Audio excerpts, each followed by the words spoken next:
It's 5:30. Let's get started for those who have to go someplace. All right. Thank you for attending the inaugural Emerging Technologies Committee meeting. It's been a little time putting it together, but I think it's something that we need in the city, and I'd like to thank John and the rest of the council for agreeing and establishing this committee. Just want to let everybody know that the intent of this committee is not just computer-type technology and web-based technology and things like that. It's any new technology that we can come in from. One of the lists here is to maybe improve the type of garbage truck we have, to maybe the type of fire vehicle we use. Anything that is a change in the technology that is forward-looking that we're not using today. So we're not going to be limited to just social media and things like that. So if you come up with a new thought, new idea, you see something in another city like I did, bring it here. We can investigate it. We can see if it's something that we want to use. Okay. John or Jim, I don't know if you guys have any opening comments you'd like to make? I'm glad to be on a committee. Thank you. And likewise, I'm glad to be on it just because we have this connection with the city and the schools with technology. Right, So. exactly, and that's part of our list here too. So, earlier this year, the mayor and I sat down and met. He put together his list of things that he would like for us to investigate.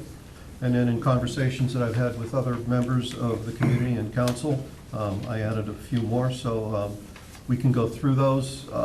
The first one we have is the dual trash compactor on existing garbage truck frames. That's kind of a thing that I was in New York City in the fall, saw once, driving down the street, took a picture of it, gave it to Nino, and he ran with it with the mayor's blessing. So I don't know, Nino, if you have any update as to where we are with that? Real brief, Mr. Rose, we were able to secure prices. Local vendor, they're a split body truck. It's about $160,000 to have one installed on our own cabin chassis. They could be plumbed. Talked with the mayor a little bit, as we're going forward with MC18, not sure where the county's going with respect to the solid waste district, so that's a big player in this. This could definitely be something we talk about if there's a curbside recycling program. However, there are mostly side loaders that take care of recycling programs. You don't see a lot of these, but it doesn't mean that we can't look into it further and see if it'll be functional. Right, definitely. We don't want to spend money on something that's Correct. too expensive. Absolutely. We can get something better for less money. Well, the advantage of the dual is that you can pick up the trash and the recyclables on the same trip with the same crew. Correct. Versus two rounds. If we went to the side loaders, you avoid the folks on the back by doing the side loaders, but then you have to replace trash cans either at the customer's expense or at the city's expense in addition to the truck. So, and with the talks that are going on now with vetting out Envision, it's probably premature to do anything like this until they make a decision one way or the other with that. Because if they make a decision where we can just mix the trash, take it down and have them take care of all those things, then there's really no need for this on our end. In fact, it'd be a waste, so. Right, but it's certainly what I want to say, something that we have to investigate. It definitely in our has. back pocket, so we Right. can be ready if that's the direction that we have to take. Right. So, all right, thank you. Any other comments on the dual compactor? Okay. Next on the list, and this is in no particular order, this is just the way we talked about it, the dual fiber, Armstrong and One Community. Yeah, that's Mayor? done. That's done. We completed that task last month. Okay. Out of necessity, we had to move, we had the One Community's fiber in, and we had a regular cable modem connection with Armstrong. Excuse me, I'm fighting a cold. But as we started to add camera systems to the parks to protect our assets in the city, we started screaming the bandwidth, and then they started charging us an exorbitant amount of money because we were going over their thresholds. So we had to go to fiber, and it was also on the list, so the timing was perfect. Okay, very good. In Okay, so- in conjunction with that one, I think we should talk about the using the fiber loop to establish a Wi-Fi internet? I mean, is that something real? You said there's a community that does that? Right, there's a community, Huntington, California does it, and Hudson. Mr. Shields gave me an article here of, out of Crane's Cleveland Business last month, or January, excuse me, where Hudson has done something what I've been thinking about doing, utilizing the city's fiber optics and other internet connections that they have, and providing a city established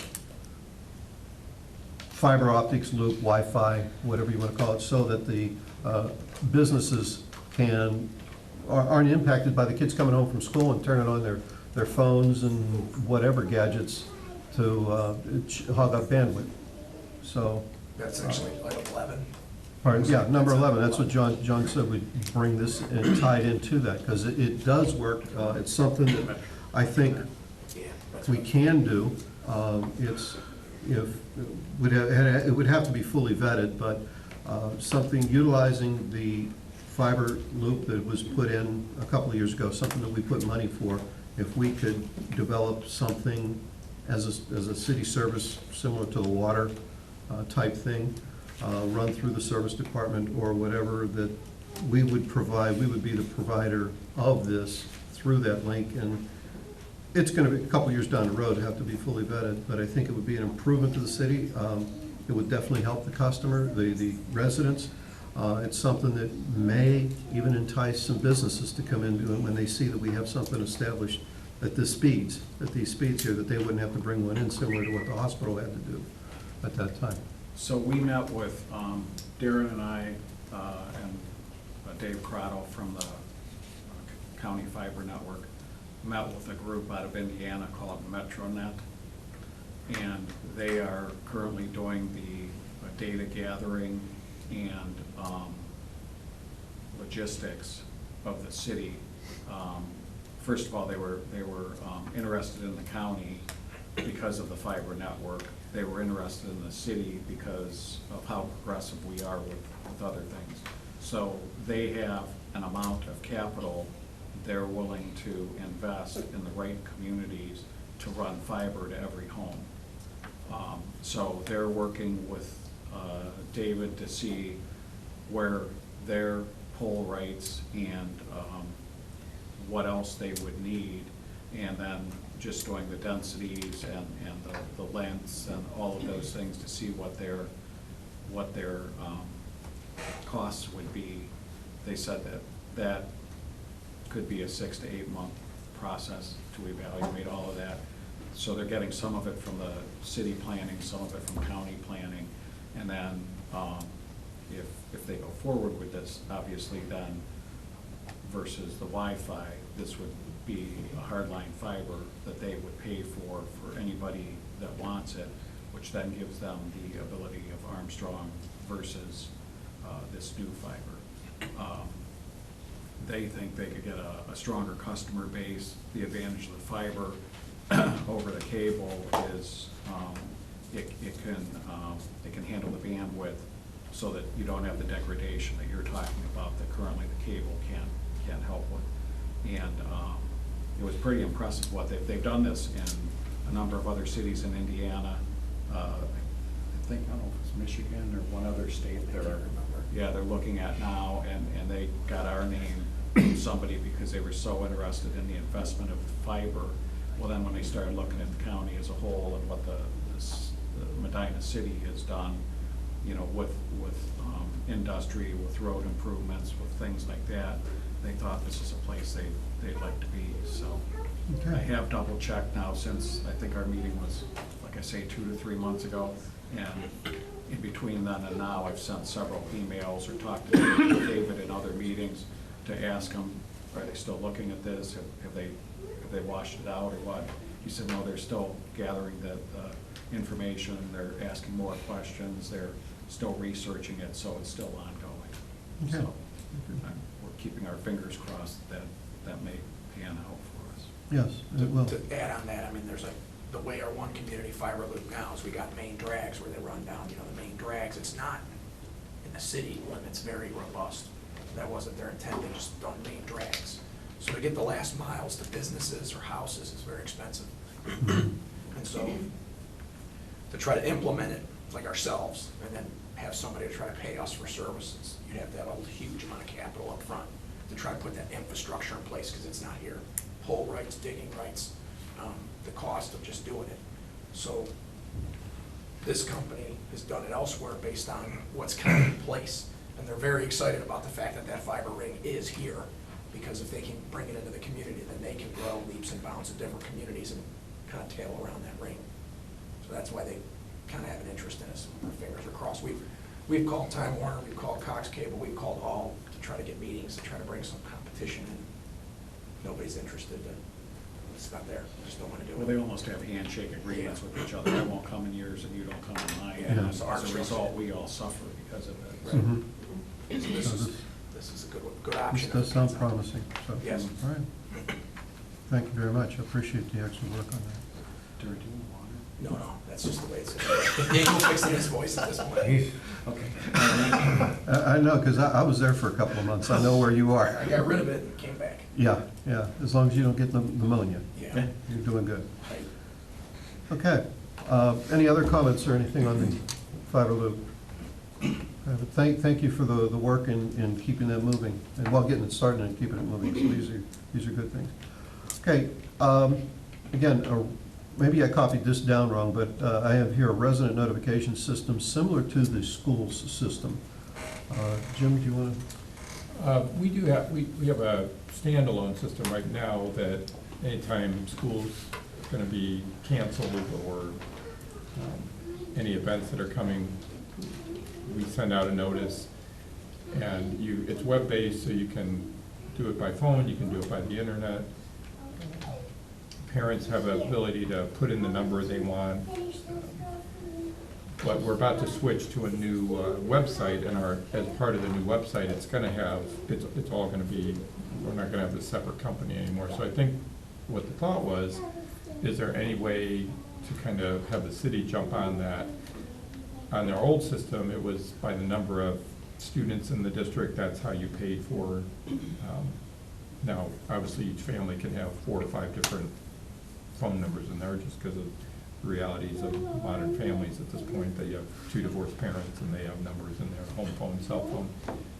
So it's, but once you pay for it, so I guess the biggest question we're trying to figure out is that we have this school district database, but not everybody in there is Medina City, and obviously people who don't have any kids in the system that could live in the city would not be in there. So can we add on to that, and what would the cost be to add on to it? Jim, does it require the end user to subscribe to it? That's the thing, because we have a system in place and it requires the Yeah. resident to go to the website and put their number in and say, I want to be notified. Yeah, ours works a little bit different. It pulls from our state software where, like, the emergency contacts and everything, so our system is designed to communicate with each other. Now, you can go and add additional numbers, you can change things around, but that's the piece we have to see then too, is if it's not in our, because we don't have to really do a lot of data entry since we already have. That's right. There's this system that keeps track of all student records for us that's statewide. Right. And parents put their contact information in there, and so it's pulling from that as opposed to somebody having to go in and enter it. And I think in the old days, when every household had landlines, it was much easier for these systems to work. Now that's out the window. It's almost, they all require some level of end user input. You gotta go to a webpage and say, I'm Darren Zaremba, here's my phone number, I wanna be notified. Right. That's what I'm seeing. We have that for our it's called Form Share, where we kind of get all our parent data, but then once we have it in there for another system, that Then this it can this draw it out, system 'cause holds it's, it. yeah, probably a data flat file, yeah. So if one of us residents without kids in the school system would populate that database with our information, would that then go through the rest of the state system? No, and that's the thing though too, it's like, there's no, you're only gonna get access to the Form Share system if you have a child in our district, because that's how we update our emergency contacts and everything. Okay. It's not like it's just out there on our website for anybody to get in there. How do they do with the Amber Alerts? Is that just how does the cell phone company pick an area? Is it a zip code? I'm not I mean, sure. all the cell phones in the area get the alert. How does that work? That's a good Well, question. people with the cell phones, select that they want to be alerted. I never did, but I'm getting alerted all the time. Yeah, I- Yeah, but You don't know what Johnny on did to your your phone. phone. these there's- by default have it. Yeah, but- They initiate that by default. Yeah, these Okay, iPhones, okay, yeah. So there's a thing where you can turn it off or on, Okay. whether you want them or not. And, Well, how do they do it? I mean, that's, well, because what they have is, they set this thing up through the cell phone companies that it'll blast it to all of their customers. oh, all, not just, I thought maybe they did it by area. They could pick zip Well, codes in no, there. you can, Oh. but, so if you want to, like, when I was with the police department, we had 9 counties in the region. So, it would go out in that 9-county region. If we found out that that child was picked up by a parent on their way to Florida or whatever, then you can do statewide. If we find out that we got notified 4 hours late on it, then you can go adjacent states and you just keep blowing it bigger depending on the information that you have. So, yeah, it's pretty sophisticated. It's a coordinated effort with the cell phone providers to do it, and as well as with the state of Ohio, because it goes up on those message boards and, you know, just a whole variety of things. It took us a year and a half, 2 years to get it all in place and get all 9 counties to agree to what it was, but, yeah, it's pretty robust. Stringent standards too, like you gotta jump through a lot of hoops and be really precise or they won't Right, even entertain that. So, now back to this, I guess Darren is right, we would have to see if there's a way to input those then that aren't in the schools. I guess I would not be opposed if we could have even C access. Let's say the schools have one file, and we took your file and copied it over, we could really have somebody from the police department go through there and eliminate the non-city ones, because we can tell by the address, the numbers, the street names, whatever. So now you've got that group of school-involved folks down to the city. So then the second question is, how do we go about utility bills, notices at council meetings, things like that, encouraging other people? And we've had a fair amount sign up for it. That's what I was gonna, and that's for the reverse 911 they sign up, or that's just for the That's- city It's called newsletter? Everbridge, It's a yeah. similar software And through the county. it started kind of as 911, and then the whole county went to this Everbridge system, and everybody had to sign up. So you started with nothing, and then had to build from there. So in this case, if we started with those that are in the schools already, and then built from there, as long as there wouldn't be objections with parents of sharing the information with the city. I think the other thing too, I was thinking about, it's like, so that's where we get our parent list, but we also have a separate database that just has our employees, and then we've set up calls for just, because like, anytime we have a job posting, it goes out as, so that pulls from a different, because obviously we have lots of employees who don't have children in the. Right. So it's almost like it can pull from any database that has, because it's my HR database where Right. they put their numbers in. It's our attendance system actually, and then it pulls from that too as a separate database. So that's why I was thinking, if you have something too, if you start with that and then could get another database of city residents, I don't know, do utility bills have people's cell phones? Is there anything that people sign up for with the city where their cell phone number or? Yeah, some of them, because they don't have home phones anymore, so if they recently signed up for utilities, but those that signed up 20 years ago, 30 years ago, it's still the old, and it may not be a good number anymore. Correct. It's just what they signed up for at True. the time. And of course, you don't know that until you go to call them, and it's been out of date for 10 years. Right. You know, those type of things. Well, with that, maybe we could, to address that particular issue, maybe we could do like we do with other things with the water bill. You know, please update your records. Sure, sure. Fill this out and put it back in with your bill, Mhm. you know, that type of thing. Right. Okay. So I guess the point of all of that is we're thinking there may be efficiencies instead of having 2 standalone systems. If we could make theirs a little bit more robust, even if we had to share the cost of that addition Mhm. and then share some of the data. I don't know if there'd ever be a school need that obviously they could just let us know then. School need to notify the city, you know, Mhm. of some issue beyond the students or the employees. But I mean, once you get the database built, it's some work on the front end, but once you get it built, then it's, you know, it's something that you have, and it's very useful. Now, people, I can tell you with, like the Everbridge and some of these other things, they signed up, and if you start pestering them too much, they, you know, just take my name off that. I don't care if a tornado hits the house or not, just get me off. You know, because they don't want to know that, you know, if they live on the north end, they don't necessarily care if Baxter Street's gonna be closed, or if there's a water break, you know, on South Prospect, things like that. If it's their area, they may, but don't wake me up at 2 in the morning for silly stuff. So we Yeah. try to be very careful of not overusing it.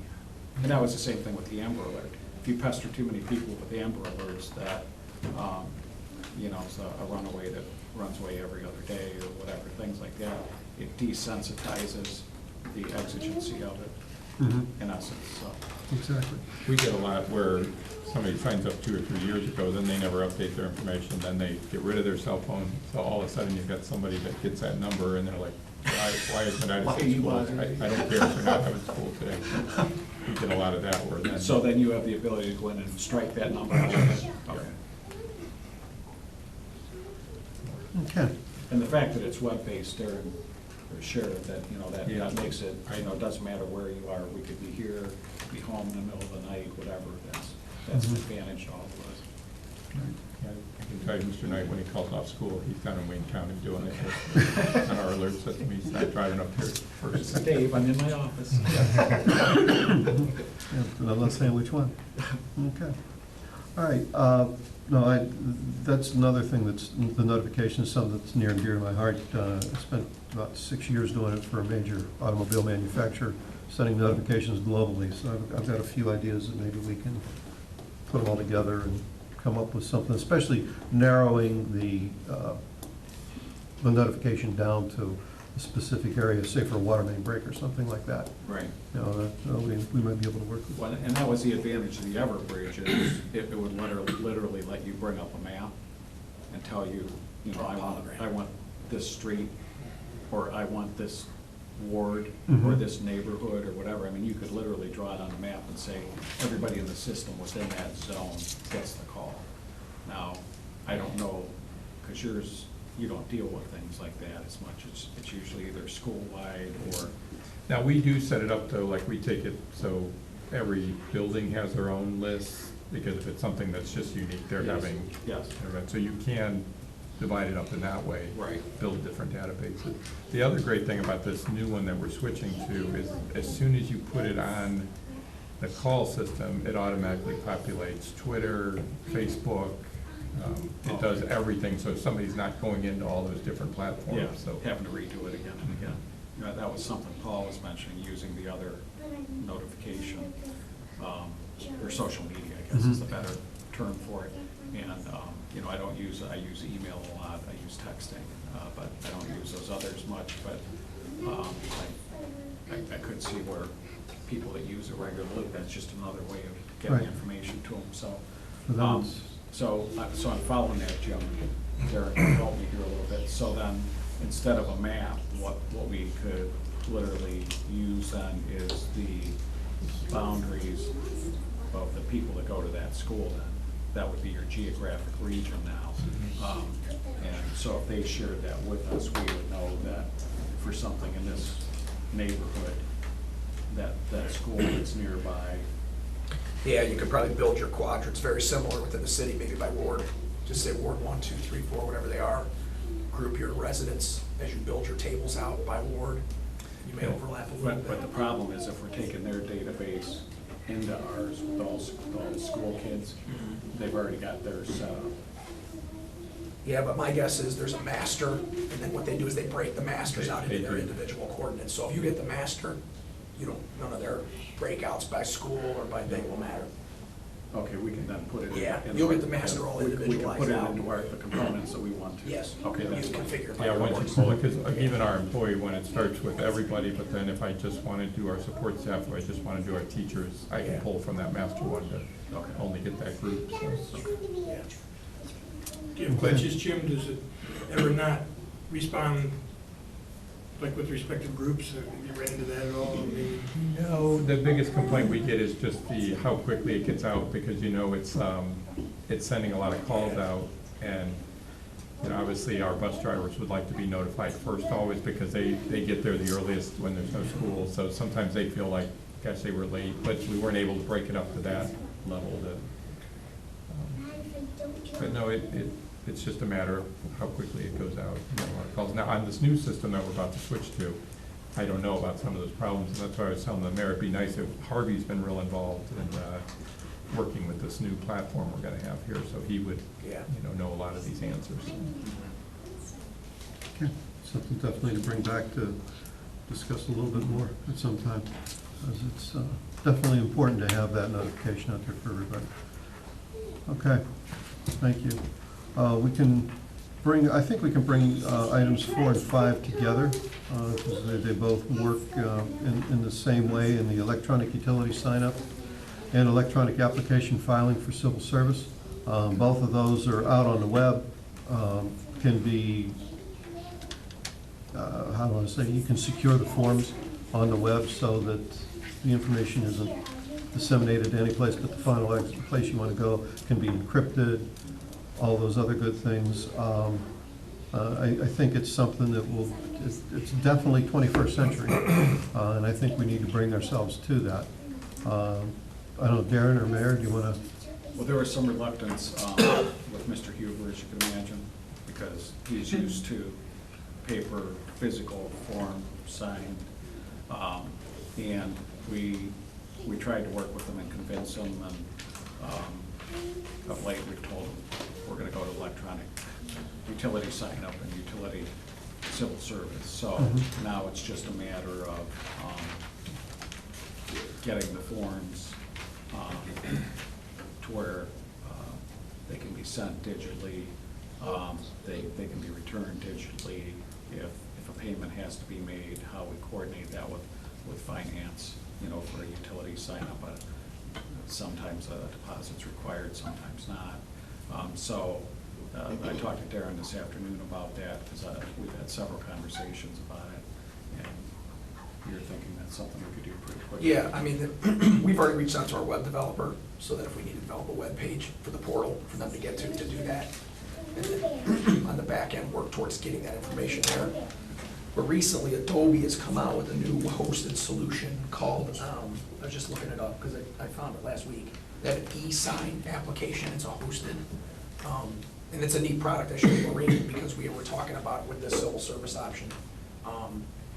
It looks like it could be a very viable, relatively inexpensive solution for doing exactly what we're trying to be able to do, particularly with the civil service and the application filing. To get over that hurdle, as the mayor indicated, Mr. Huber was reluctant with the checkbox saying, this is my true signature, I'm swearing to these facts.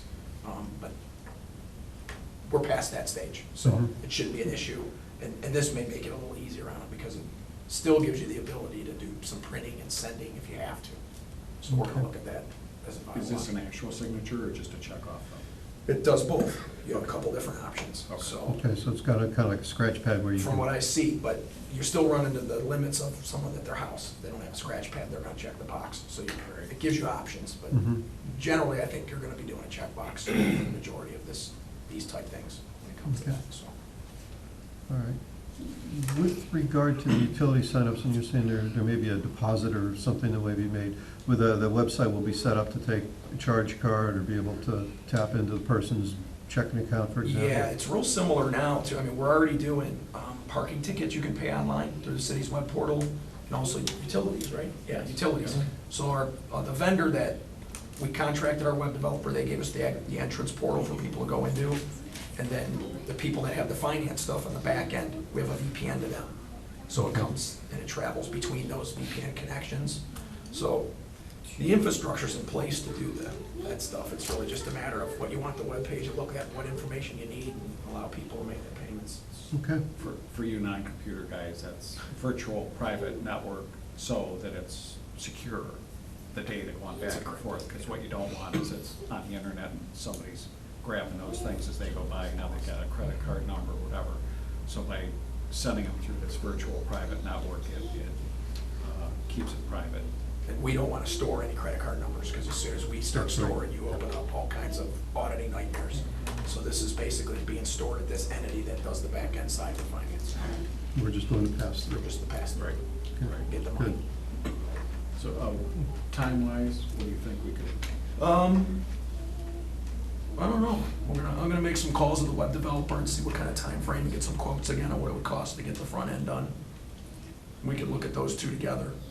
I have to look a little more into the utility sign up because I'm not real familiar, the easiest way to do that and what's all involved and what we need as a city for someone to do that. That one's gonna take a little bit, but Right now, it's a little like postcard or something, right, Nate? what do they get? Because they come in, it's a little pink card, and require an e-signature, and And so then the girls in finance just enter it into the SSI they system do, and and that's those it. cards capped, and I think the percentage, not to get into all details, is so minimal on what they have to go back on, it's kind of why we. Yeah, it would be more of, from the data entry side, it's real short-lived. It'd be more of how we getting it into the SSI server, which is the finance server. So that we have to work with the web developer and how the fields are imported. So I don't know without making some calls to SSI. So it would transfer automatically Yeah. versus manually on That's the right. account. So if they sit at their computer, they enter their name, their address and all that, and hit send, and the background goes right into the SSI server, and that's their I don't utility. understand what they're doing. I mean, there's other entities that been doing. No, they that. do, and it's all vendor specific, of course. SSI happens to be the one we Go use. ahead, keep For the going. for the customers that have to pay a deposit, we'd have to have, the only thing I want to, we'd have to have a charge, a way for them to pay it online when they're doing that sign up. When they're signing up. Right. They would pay right then and there, or Well, I guess, I mean, you wouldn't necessarily have to, but I think the customer would be, if I were a customer and I signed up, I would think I was done. And then if I got a bill later that said, oh, by the way, you need to pay this deposit before we can actually turn you on. You understand what I mean? And yeah, we'd have to indicate that, I think. at the And page. see, that's what I was, Yeah. that was the genesis of my question. I knew that had to happen. I figured as, when they sign up, you know, they, either at the bottom of the page, page 2 or whatever, in the sign-up process is the credit card form or the form that say, how do you want to pay for this? And then, you know, the Payment. routing number, bank, like you do for pay anything. Isn't that on how the you web. proceed to checkout? I mean, you would just. Yeah, basically, you would have, you would have to follow this process, you would spell it out, fill out all your information in hand. And then proceed to Here's your check out, procedure, secure. check out, and here's your credit card. I guess the complication is gonna be that, and I'm not sure exactly how we can figure this out, but on the, not everybody has to pay that deposit. So it's not as simple as putting in a thing at the bottom that says, okay, pay your $100 deposit here. Okay. The way the system is set up now, if the homeowners do not have to pay a deposit, we only charge that to them if they are shut off and they have to pay a deposit to be turned back on. And for renters, it depends on whether or not the landlord has chosen to sign the card assuming responsibility if the tenant doesn't pay. So some renters do not have to pay a deposit and some do. And, you know, getting, right now, and it's, the difficult thing is, I don't know if that information is even in the system, because right now, they handle that in Nino's office, they check with the card. They go with the card and see, okay, you're a renter, your landlord is so-and-so, yeah, they signed the card, you don't have to pay a deposit, or no, they didn't, you do. But I don't think that's online, because we don't keep in the SSI system whether or not the landlord has signed the card. So the information doesn't even exist in an electronic format, it's in those cards. Is that? is Scan that them, process- digitize them, put it in a way- database. Scan them, digitize it, put it in a database. There you go. Say there's a way to. Yeah, there's a way to do that. I'm not saying it's impossible, I didn't mean that, I was just, What's on the cards. And then, right, correct. Yes. it's just getting that information into the system is gonna have to be there for them to be able to sign it. Which, that ties right into item number 7, document scanning. See it? This is all kind of. Ties together, is that what you're saying? Okay, we can, that, in the lingo, that's a nit. Okay. Yeah, we'll work through that. Yeah. There's no reason we can't do that. Okay. We're not prepared to discuss the court scanning, that's between you and Nancy. Good luck. And Nancy. Okay, all right. All right, we'll skip over that. Anything else on the electronic sign-up or filing? No, I think once we get through these couple kinks and modify either our forms or our database to where it'll all work. I mean, we're doing it with other things, there's really no reason we can't do it. Right. Mhm. And we'd like to do that sooner than later. Okay, oh, I agree, I agree. Okay, redundancy, computer systems with the schools, city, and municipal courts. I know, Darren, you've been working with the schools on that for, Yeah, we've been doing real well with, as far as when we replace our towers, we ended up donating most of them to the schools, because Pro was really out, but schools spent a whole lot of money, so now they got some good computers in there, so I don't know, you know, how much of that they're gonna need as we go forward. We've tried in the past to look at buying as a group, but the way Dell and all these vendors set up, there's a difference between government and education, and so they won't let us get that huge, beautiful break that the schools get. We do get good for government, but we don't get the good one that the schools get. So I can tell you, working with both techs on both sides, that we kind of treat it when it's stuff that we don't need, we track it, but we kind of share. I mean, it's, you're broken today, here, you need a monitor, get it going. And we'll reevaluate this and figure it out. It's worked well from that standpoint, because there's a large pool to pick equipment from now, for most of the day-to-day operations. And we're all using Dell. Yeah. Right, so there is Okay. redundancy in that respect. Schools use it a little bit now. You get some iPads in there, and get some Apple laptops in there, and they're stepping Get some on Chromebooks in there. Chromebooks, and we have a couple Chromebooks here too now that we use for training, so. We're trying to keep it consistent. I mean, I'm in touch with Harvey several times a week at the schools, who's the overseer kind of there. Mhm. And so we're trying to keep everything from network switches to the, what wireless, or what routers, or what firewalls, as much as we can. Consistent, so we've got that. If one goes, we can help the other one out right away. So then, we were talking about, we have the Barracuda system here, the school doesn't yet, but they're pretty impressed with how it works here, which gets down to the disaster recovery. So maybe if we can jump into there, because I was asking Darren, is there a way that we could build ours to where it would be a backup for the schools and vice versa? But the problem is, our needs and the schools' needs, because of their students, because of their staff and everything else, is for us to make our system big enough to be redundant to theirs, just doesn't make a lot of financial sense. But this Barracuda seems to be doing a great job, so why don't you talk about it? Yeah, so what we do is we've got an appliance here, it's called the Barracuda. It's based on size, based on how much data you're backing up, and it does all your backups nightly. It does them incrementally by block backup, so they're by changes that happen, which is a more precise way to back up. Takes us back not only to weekly, monthly, but daily different points. We test it regularly because inevitably somebody deletes data. They hit the wrong button, or they delete a folder on their network that they needed. So I know it works great because I can log into the web portal and recover it. You have it here, but it also pushes off to 2 different states. So our disaster recovery of the data is on the 2 different states, which is fabulous. And it's all part of this subscription fee. It's basically a hosted solution Okay. with an appliance in place.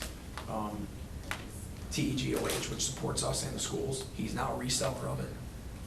He was so impressed when he came in and took over that contract and saw what we were doing. He now really proposes it and supports it. It seems to be one of the best backup solutions going at an affordable rate versus having to build 2 different data bunkers, identical, and then try to get a bandwidth means to push that data between them. So we're real solid in that regard. Close knit to this, and this is what, for me right now, is a priority, because it's been pointed out by the auditors, is getting the disaster recovery plan document. Harvey and I know what we're gonna do when the wheels come off the bus, but the auditors wanna see it on paper. Yeah, but what if you hit the lottery 2 minutes before the wheels come off the I'll bus? still take care of everybody here. You'll just buy a new system. That has become, of all these things, I know we have prioritization right now has become a priority for me, especially because the auditors are here again this week, and it said we notified you in the fall of last year to deal with some technical things. So, we just gotta put it on paper, and that's my job, and we just really gotta get going on that and figure out a good disaster message or delivery of it. Call me afterwards. Okay, How about that? good. So that's where we're at, but that's Okay. I Okay. don't know, the servers, SAN servers, virtualization, I don't know if any of that plays into it. Yeah, I mean, that, virtualized, we've talked about. So as far as what we gotta do, if it goes bad, it's not gonna be overly complicated. We're in a very good place from that standpoint, as far as that goes. We can recover data fast from these Barracudas, not just this one here, but the different states. We've just got to grab some hardware. We've got the schools environment, we can set up a network that are part of the one communities. I think relatively short order speaking, I guess, in a disaster, we just got to put it down on paper so everybody knows their assignments. So if you guys are following that, non-computer guys, with all due respect.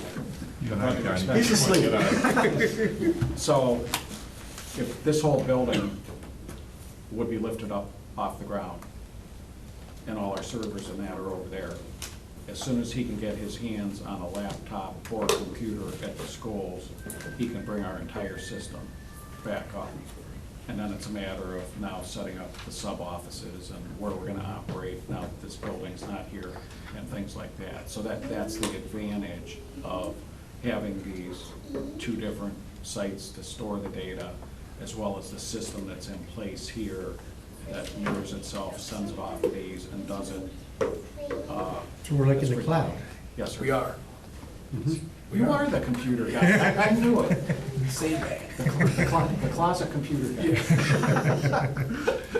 Okay, and you answered a question that I had, you know, do we have any hardware, should this building go up, do we have any hardware, any place that we can grab? The schools. The schools, That's where okay. we would jump in. And as long as we have that reciprocity set up, Yeah. that's And great. likewise, you know, I mean, every once in a while they run into a, bye, honey. Okay, it's good to see you. Thanks for coming.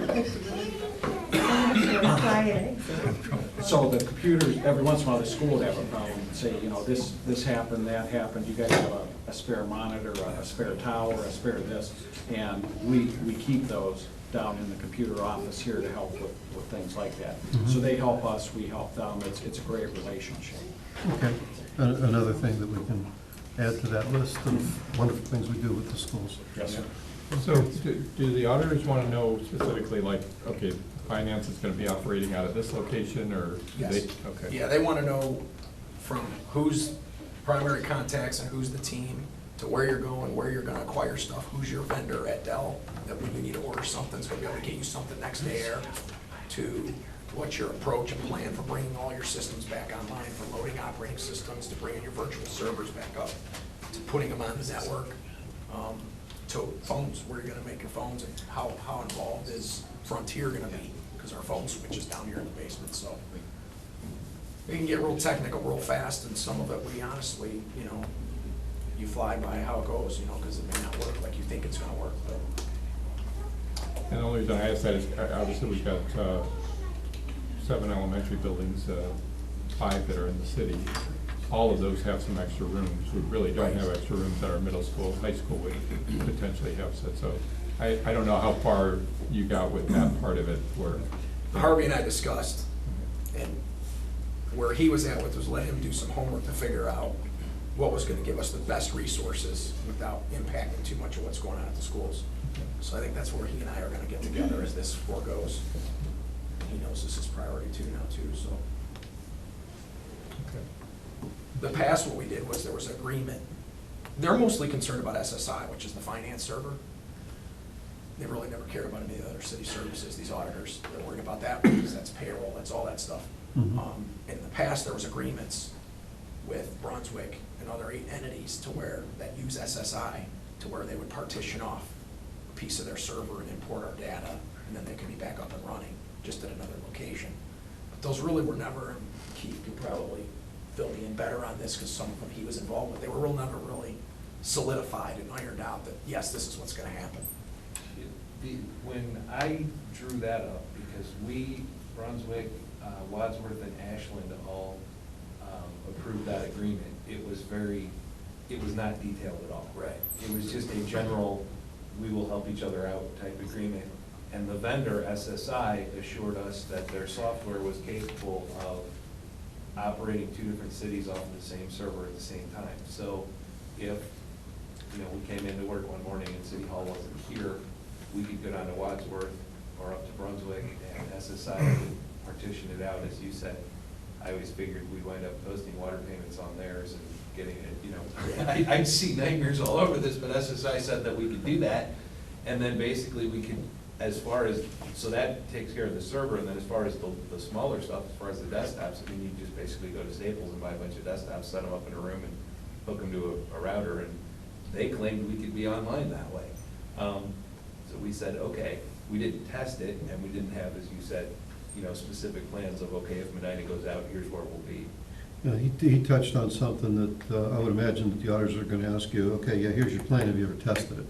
Sure. So I think that's something that maybe we need to put on our list of things to do in the next 12 to 18 months, is test our plan, because you never know. One question I have, does SSI have a cloud version of their software? I set that up a long time ago. They don't, but the newer version has it, and they did, when we talked about it, they could push the stuff down to us pretty quickly. Okay, all right, because we're paying a pretty penny for maintenance for that, if I'm not mistaken. We should say disaster, and before you hang up the phone, they should be handing it to us for what we're paying, okay? I understand it's important and all that stuff, but let's look into that a little more, because that is definitely something that could hurt the city if we can't write checks for Right. payroll. They definitely hurt us. Okay. So, I just have a question. So Keith, the data that we input here, is it housed here and at SSI, No, or only at SSI? no, it's housed here, and then Darren backs it up to the Yeah, back backs up someplace. to the That host. we can pull back Right. from, but that would not bring back the operating? No, you would basically load Windows Server on a machine, or grab a machine with Windows Server, and then go out to the hosted solution and download and bring all that stuff from SSI that we back up. Right. And that would be. And that would not make it operational? Yeah, that would. But I think what he's saying, and correct me if I'm wrong, but the operating system and the data are in two different places. The operating system would come down from SSI, and the data would come from the city. No, the operating system would come from anywhere. Like, I could go call Harvey at the school and say, you got a server right now with server 2008 on it? Yeah. Okay. No, I don't mean I mean the SSI software. Software. Yeah, oh, okay, you're talking about the That would come- application. Right, the application, I just said operating system, the application would come from SSI, and the data would come from a different place. We don't store our data on SSI servers. Okay, So you would be pulling those two things from two different places. Now, So in if that we went, scenario, we call SSI, we tell them that software. Installed in the server. Operating system. Yep. And then we pull the data and we're Yep. back to where we were. Yep. Okay. and if we were going to another city that was running SSI, we could skip that step, at least Right, from just what we've pull been the told, data. because Right, the no, I get that. application would already be there, we just need the data. I understood. okay. And all you have to do is be able to access the data out on Barracuda, and that's something we would have to test if we can go to Brunswick and we pull it down. Well, I do it here, pull it from the web, the portal, because it's a hosted environment, because I've done that, it's no problem. Now we don't, Okay. pull files and individual stuff, I'm not All pulling right, a massive there's- data structure. Okay, but there's nothing set in the security that would prevent Brunswick from, oh, here's Medina's data. and Oh, no, pulling you it have to in. log, yeah, you have to log in as us to our Barracuda to get at that data. Okay. And then once it was on the SSI server that Brunswick would have, it would be partitioned, so Brunswick would have their own, and we would have our own, in Okay. the same physical box, but, so they wouldn't intermingle. That's what SSI promises. Whether that works We or gotta not. test that. Again, we have to We gotta test it, test right. that. There's Okay. another thing that people don't always think of right away. We used to store check stock at Brunswick. The reason was because if we needed to, if, again, we come to City Hall one morning and it's gone, and we need to go somewhere else and work, it would take us a while to get the check stock in to be able to do paychecks. We don't anymore because now we print our checks on blank check stock. So all we would need to do is get blank, but we need the program, and now, again, we haven't tested it, but according to, and it's, I can't even think of the name of the company right now, but I would think of it, we get our check signer from. F&E Security? F&E. F&E, yeah. They have all of the program for the signature and the program for writing our checks and all that stuff they have. So we don't any longer need the blank check stock, because in the past, the check stock wasn't blank. It already had our logo and all that stuff on it and the numbers. Now, we print it, we print the logo, we print the account number, we print everything. So we can just do it from blanks, so we don't need to store, it because you can get blanks. Okay, all right. Well, that's one less thing that has to be tested then. Okay. Getting close to the end here. I see Bill's ready for his next meeting, and Jim and I are on that next meeting, so. I'm gonna skip over the cloning of the computers in the 911 system, because I think we need to talk about the drones. I know that there have been some things going on about the drones. Brian has shared a couple of stories with me, with his experiences. The mayor shared me a story. And I think it's something that maybe we do have to address, especially with the way drones can be used to spy on people. I'll just lump it all into that. Doing things that maybe they weren't really intended for and the like, and look to see what we as a city can do to protect the residents from uninvited visits from drones and things like that. So, Brian, do you want to share one of your stories real quickly? Well, I told. Shit, I didn't jump off the chair. This chair I was broken. No, it wasn't. Criminal damage. Are you okay, Brian? Yeah. Good. I shared with Paul a couple weeks ago a story about John Stahl walking out of his restaurant at 2:30 in the morning to take garbage out and heard a humming noise and looked up, and there was a drone flying in the back parking lot. And as he was walking, the drone seemed to follow where he was going. He walked around the front of his building on the square, and it followed him between the building where the restrooms are and where Second Soul is. It actually followed him all the way around the front. And then he noticed a guy in a black pickup truck parked in front of Lager and Vine. He landed the drone right in front of the truck and loaded it in the back of his truck and drove off. Had no idea what this guy was doing at 2:30 in the morning. Kind of creepy though. And then about a week ago, one of my employees saw a drone in the back parking lot. Don't know who was flying it, never saw anybody. And this morning, that same server saw one, again in the back parking lot. Didn't find anybody back there. Doesn't know who was flying it. I walked out there, I saw it. Have no idea who was flying it. And then I actually went out the front door to see if wondering if it was the same person. And I did see a black pickup truck parked on the square. But then something came up and I had to leave, and I never saw whether this is the person that was flying it or not. But it's just kind of creepy knowing that these things are flying. You have no idea who's flying them, what their purpose is. And with this, I'm sure everybody's heard the stories about people arming them with, you can arm them with anything now. But I think the most concern is arming them with firearms.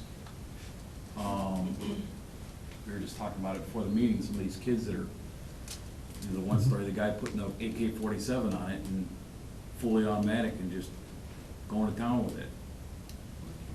In the, today's world with terrorism, the sky's the limit. I mean, you do almost anything with them now. Literally and figuratively, the sky's the limit with these things.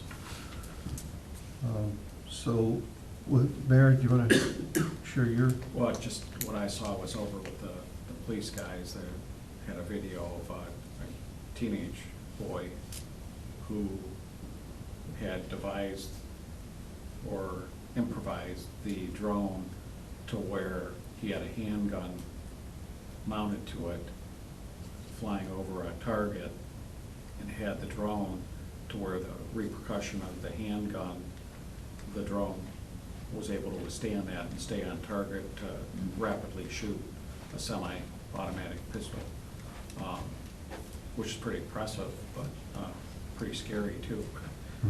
Because anybody that shot a handgun knows how much it's gonna move your hand and things like that. So to have something that's that light and movable, not react at all when that gun goes off and stay on target, is a little bit problematic.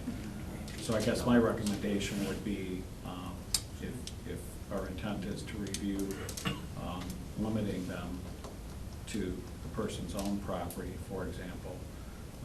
Maybe having Kathy do a search through the Clerks Association. I know a number of cities have done similar things already. I don't know if any in Ohio have or not. Maybe take a look at those. Have Mr. Huber look for case law. And I know it was in the FAA, they're registering them now. but- Yes. You have to be over a If you certain purchase them size, now. I believe. Yeah, you're supposed to register them when you purchase them, things like that. The problem with the FAA doing it though is, you know, kind of like, if somebody has counterfeit bills and things like that, you know, okay, we'll come out if it's, you know, over $5,000, Mhm. $10,000, things like, you know, just getting them to enforce the federal laws is a challenge. So, I think this is something we're gonna have to deal with here locally. Okay. Now, in the same respect, you know, there may be some very good legitimate uses for it. Mhm. I had a guy contact me that wanted to just take pictures for a video that he was creating of the square, the downtown square, and hover it over top of the square. And I told him, you know, I didn't see a problem with that as long as he remained in a public place with it. You can't be behind buildings or over in front of the private apartments on the upper level of some of the places because of the problems that would cause. And we didn't have anything to restrict it at the time. He also wanted to do it in the evening, so people weren't up there wondering what was going on. So we authorize that. I mean, for somebody doing a video or trying to highlight what we have downtown, you know, there's an advantage to that too, but that's not to say if we do an ordinance, you couldn't permit some of those things, proper notice or, you know, proper intentions being laid out ahead of time. And a drone could be used for, like, say, roof inspection or something like that. You don't have to get ladders out. You use the drone to go up and inspect for, you know, hail damage or other things like that. That would be another legitimate use, or photographing the property for sale for a real estate agent. Those are the types of things that I think we would want to encourage. It's those Right. not so nice things that we Yeah. need They're to. coming out with the latest ones now with the basic, the low light intensity, and some law enforcement agencies are starting to implement them for suspects that flee into wood lines and whatnot. They can fly them up over the wood line and see the light intensity of infrared for that matter. Mhm. So that's starting to become. It definitely helped for the police force, so this is another one of those good things that people use for. Right. Brian, did you have a comment? I was just gonna mention, if you just do a quick Google search, there's cities across, hundreds of cities that have current legislation or pending legislation on drones, and they vary drastically. And I just jotted down 4 of them. The only one I found in Ohio is in a place called Salina, which I don't even know where that's at. They've got legislation pending that prohibits flying any drones over city property, right-of-ways, or easements. They just say no city property at all. Berkeley, California prohibits drones flying in the entire airspace over the city. And that one's actually already passed.